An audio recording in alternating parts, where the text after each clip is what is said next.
శుభోదయం.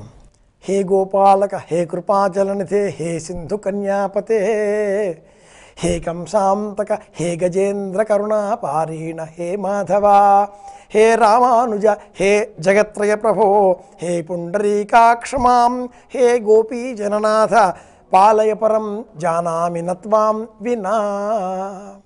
శ్రీకృష్ణాష్టమి ఇది ఈనాటి విశేషం. సప్తమి ఉదయతిథిగా ఉండి ఆ పిమ్మట అష్టమి తిథి రావడం, ఈ రోజు నుంచి కృష్ణ జయంతి ఉత్సవాలు ప్రారంభం అవుతున్నాయి. ఈ సంవత్సరం కృష్ణ జయంతి ఉత్సవాలు ఈరోజు, రేపు, ఎల్లుండి ఇలా 3 రోజులు నిర్వహింపబడడం ఒక విశేషంగా మనం భావన చేయాలి. విశేషించి ఈ సంవత్సరం ఇలా భరణీ నక్షత్రం ఈరోజు ఉండడం ఒక విశేషం. కృష్ణాష్టమి, కృష్ణ జయంతి వ్రతం. ఇందులో శీతలాష్టమి అనే వ్రతం కూడా ఉంటుంది. అది ఈరోజు చెయ్యాలి. తిలలు, ఉసిరిక ఈ రెండింటినీ కలిపి చూర్ణంగా చేసి దానిని దేహానికి అలదుకొని స్నానం చేయాలి. శీతలాష్టమి వ్రతం అని ఈ వ్రతానికి పేరు. కృష్ణ పరమాత్ముడు తన చిన్నతనంలో చేసినటువంటి బాల్య క్రీడా విశేషాలలో అనేక రాక్షసులను సంహారం చేశాడు. శకటాసురుడు, ధేనుకాసురుడు, తృణావర్తుడు, ఇలా చూస్తే పూతన మొదలుగా అనేక రాక్షస స్త్రీలు, రాక్షసులు సంహారం చేశాడు.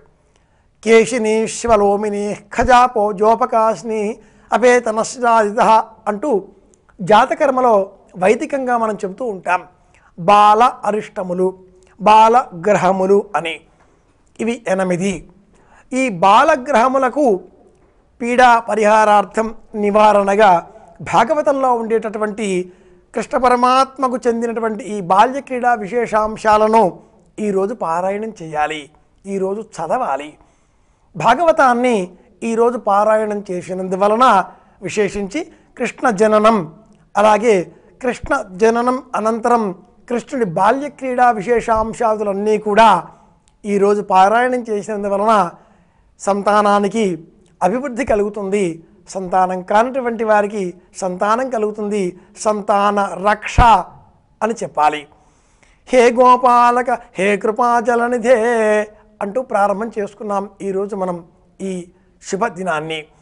విశేషించి సప్తమి అనంతరం అష్టమి తిథి రావడంతో కొంతమంది తిథి వ్యాపకత్వాన్ని అనుసరించి రాత్రి వేళన అష్టమి తిథి ఉంది కాబట్టి ఈరోజు కృష్ణ జయంతి అనే వ్రతాన్ని పాటించవచ్చును. అలాగే తిథి కాకుండా నక్షత్ర ప్రమాణంగా కలవారు, రోహిణీ నక్షత్రం కావాలి అనేటటువంటి వారు ఎల్లుండి ఆచరిస్తారు. ఈరోజు అష్టమి తిథి ప్రారంభం కావడంతో కొంత ఈరోజు, రేపు అష్టమి తిథి వ్యాపకత్వం ఉన్న కారణం చేత తిథి ప్రమాణంగా కృష్ణ జయంతి పాటించేటటువంటి వారు రేపు, రోహిణి తిథి ప్రధానంగా ఉండేటటువంటి ఇస్కాన్ పీఠం వారు కానీ, చైతన్య ప్రభు వర్గీయులు కానీ ఎల్లుండి ఉట్ల పండుగ ఇలా ఆచరిస్తారు.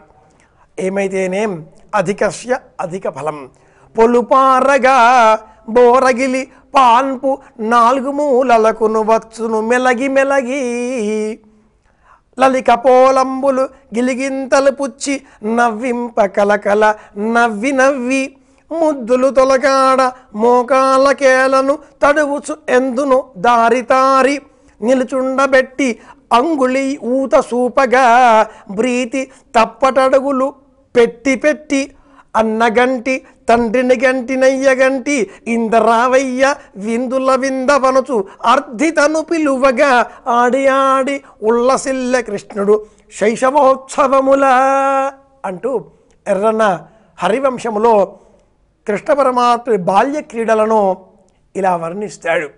ఈ రోజున విశేషంగా వీలు కుదిరితే మోకాలితో దోగాడేటటువంటి కృష్ణ ప్రతిమలను సేకరించి వాటిని దానం చేద్దాం. అలాగే మోకాలిపై దోగాడేటటువంటి కృష్ణ ప్రతిమ లేదా కృష్ణ ఛాయా చిత్రపటం వాటిని సేకరించి వాటిని అర్చించడం, వీలు కుదిరితే వేణువు ఆ వేణువులను 12 వేణువులను చిన్నారి బాలబాలికలకు అందజేయడం ద్వారా మనం ఆరోగ్యాన్ని ఆనందాన్ని పెంపొందించుకున్న వాళ్ళం అవుతాం. ఈనాటి నుంచి కృష్ణ జయంతి కృష్ణ లీలలను 3 రోజుల పాటు స్తోత్రం చేద్దాం. కృష్ణ భక్తిలో కృష్ణం వందే జగద్గురుం అంటూ లీనం పొందుతూ కృష్ణుని అనుగ్రహంతో అందరం ఆనందంగా ఉండదముగాక అని కోరుకుంటూ శుభమస్తు.